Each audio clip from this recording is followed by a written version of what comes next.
గురుర్బ్రహ్మా గురుర్విష్ణుః గురుదేవో మహేశ్వరः గురు సాక్షాత్ పరబ్రహ్మ తస్మై శ్రీ గురవే నమః.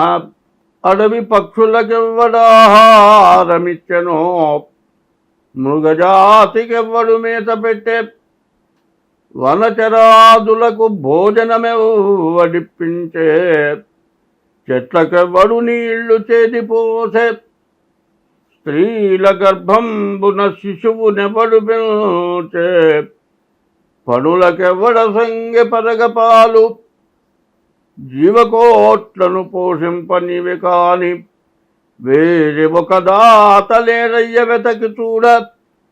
భూషణ వికాస శ్రీ ధర్మపుర నివాస, దుష్ట సంహార నరసింహ దురిత దూరా. 2025వ సంవత్సరం ఏప్రిల్ నెల 1వ రాశి మేషరాశి ఫలితాలు చెప్పుకున్నాం. ఈ మేషరాశి ఎట్లా ఉన్నది చూద్దాం. ఈ మేషరాశికి గ్రహాలు మొత్తం రాహుకేతువుల మధ్యలో పడ్డాయి. గురువు 2ంట పడ్డాడు.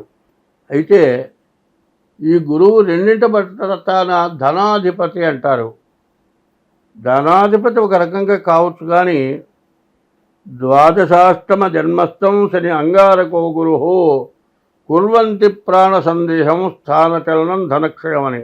ద్వాదశంలోనేమో శని, ద్వితీయంలో గురువు. ఈ 2 గ్రహాలు కూడా ఉన్న చోట ఉండనివ్వడు.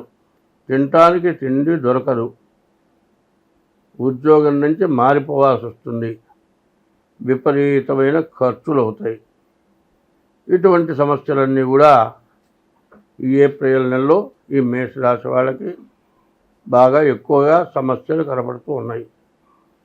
అయితే ఏదన్నా ఆస్తులు కొనుక్కుంటానికి మాత్రం ఖచ్చితంగా అవకాశం ఉంది. ఇళ్ళు కానీ భూములు కానీ కొనుక్కుంటానికి మంచి అవకాశం కనపడుతోంది. కానీ ఈ అవకాశం సద్వినియోగం చేయాలి అంటే డబ్బు దొరకడం కష్టం, అప్పు చేయాల్సి వస్తుంది. అప్పు చేసి ఆస్తి కొన్నా కూడా మరి గురువు ద్వితీయాధిపతి ధనాధిపతి అవటం చేత అప్పు చేసుకున్న కొన్న ఆస్తి వెంటనే 3 రెట్లు పెరుగుతుంది. ఖర్చు ఉంటుంది, అప్పు ఉంటుంది, ఆస్తి పెరుగుతుంది. ఇది ఒక మంచి సమస్య. కానీ ఈ అప్పు చేయటం వల్ల చాలా ఇబ్బంది, బతకడం చాలా కష్టంగా ఉంటుంది. తర్వాత వివాహాది శుభకార్యాలకు ఎటువంటి ఇబ్బంది లేకుండా వివాహాది శుభకార్యాలకు మంచి అవకాశం ఉంది. మీరు చదువుకునే పిల్లలు చదువుకుంటానికి కూడా బాగా అవకాశం ఉంది. చదువు కూడా బాగా సాగుతుంది. చదువుకున్నది వెంటనే పరీక్ష రాయటానికి వెంటనే బాగా రాయగలిగిన జ్ఞానం కలిగి ఉంటారు. అయితే వివాహ విషయంలో మాత్రం రాహుకేతువుల మధ్య గ్రహాలు పడటం ఇది కాలసర్పదోషం.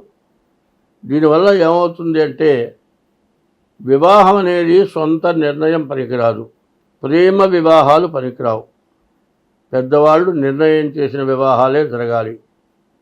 అది కూడా పెళ్లి కూతురు పెళ్లి కొడుకు ఇద్దరికి కూడా జాతకాలు బాగున్నాయా, షష్టాష్టకాలు ఏమన్నా ఉన్నాయా, బాలగ్రహ దోషాలు ఏమన్నా ఉన్నాయా, కాలసర్ప దోషాలు ఏమన్నా ఉన్నాయా, కుజ దోషాలు ఉన్నాయా, ఇట్లాంటి దోషాలన్నింటినీ కూడా చూసి వివరంగా చూసి వివాహం చేసుకోవటం మంచిది. అయితే ఈ సంవత్సరం మరి విశ్వావసునామ సంవత్సరంలో పాపగ్రహాల వీక్షణ ఎక్కువగా ఉండటం చేత శుభగ్రహాల కంటే పాపగ్రహాల బలం ఎక్కువగా ఉన్నది. కాబట్టి ప్రతి వ్యక్తి కూడా తను ఏ వృత్తిలో ఎటువంటి పని చేసినా చాలా జాగ్రత్తగా ఉండాలి. ఎందుకంటే దుష్టుని చూచి దూరంగా తొలగమని శాస్త్రం. దుష్టుడికి బలం ఎక్కువ, మంచివాడికి బలం తక్కువ.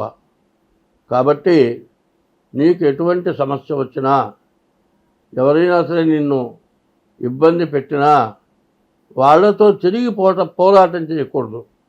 పోరాటం చేయకుండా మీ పని మీరు నెరవేర్చుకోవాలి. అయితే ముఖ్యంగా చెప్పేది ఏమిటయా అంటే, ఈ మేషరాశి వాళ్ళు ఇప్పుడు చెప్పింది గోచారం, పుట్టిన తారీఖు, నెల, సంవత్సరం, టైమును బట్టి వచ్చేది గ్రహచారం అంటారు. ఈ గ్రహచారం అంటే గోచారమేమో 25 వంతులే జరుగుతుంది, గ్రహచారం 75 వంతులు జరుగుతుంది. కాబట్టి ఈ సంవత్సరాలు ఎట్లా ఉన్నాయంటే పోరాటం, ఒకళ్ళతో ఒకడు పోరాటం, నీకంటే నేను గొప్పవాడిని కావాలి అనేటువంటి పోరాటం బాగా ఉంటుంది.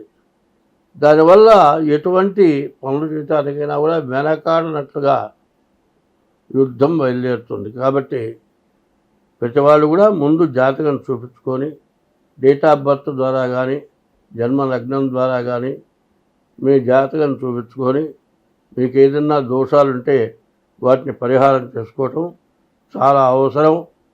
ఈ మేషరాశి సగం బలంగా ఉంది, సగం బలహీనంగా ఉంది, సమస్యలు బాగా వచ్చేటట్లుగా ఉన్నాయి. కాబట్టి ఈ రాశి వాళ్ళు ఎంత జాగ్రత్తగా ఉంటే అంత మంచిది. తర్వాత ఈ రాశి వాళ్ళు ఏమి చేయాలి అంటే, ఎప్పుడు కూడా ప్రతి వ్యక్తికి కూడా సుఖంగా ఉండాలి, సంతోషంగా ఉండాలి, ఆనందంగా ఉండాలని ప్రతి వ్యక్తి కోరుకుంటాడు. బాధపడాలి, దుఃఖపడాలి, కష్టపడాలి మరి ఇటువంటి కోరికలు ఎవరు కోరుకోరు. కానీ సుఖంగా ఉండాలంటే తన చేతనైన వరకు మంచి పనులు చేయాలి, అందరికీ మేలు చేసే మనస్తత్వం కావాలి. అటువంటి వాళ్ళు సుఖంగా ఉంటారు, ఆనందంగా ఉంటారు, స్వర్గానికి పోతారంటారు. కానీ స్వర్గానికి పోయే సంగతి ఎట్లా ఉన్నా ఇక్కడే స్వర్గం. ఎందుకంటే నీవు చేసిన మంచి పనుల వల్ల నీ ఆనందమే నీకు స్వర్గంగా ఉంటుంది, తర్వాత స్వర్గం కూడా వస్తుంది. అయితే నువ్వు ఎవరినన్నా ముంచినా, ఎవరికైనా ద్రోహం చేసినా, ఎటువంటి మహాపాప పనులు చేసినా ఇక్కడ మాత్రం కష్టాలు, బాధలు తప్పవు. బాధలు తొలగాలనుకుంటాడు కానీ మంచి పనులు మాత్రం చేయడు. అవసరం కోసం ఎటువంటి పనులైనా చేసి ఎంతమందినైనా ఇబ్బంది పెట్టి తను సంతోషంగా బతకాలి అనుకుంటాడు. కానీ ఇది ఎప్పుడు ఎట్లా ఉంటుంది, ఒకళ్ళ సొమ్ము దోచుకొని నువ్వు సంతోషపడుతున్నావు అనుకుంటే దానివల్ల నువ్వు కష్టాన్ని, బాధ, దుఃఖాన్ని అనుభవించాల్సి వస్తుంది. కాబట్టి ప్రతి వ్యక్తి కూడా ఏం చేయాలి, మంచి పనులు చేయాలి. మనకంటే తక్కువ వాళ్ళని చూసి మనం బాగున్నాం అనుకొని వాళ్ళకి సహాయం చేయాలి. అట్లా కాకుండా మనకంటే గొప్ప వాళ్ళని చూసి వాళ్ళకంటే మనం గొప్పవాళ్ళం ఎట్లా అవుతాము అనుకుంటే అంత మాత్రం చేత తొందరగా గొప్పవాళ్ళం కాలేము. ఎవరినైనా ముంచితే, ఎవరి కొంపలన దోచితే గొప్పవాళ్ళు అవుతారు. దానివల్ల పాపం పెరుగుతుంది, కష్టాలు వస్తాయి.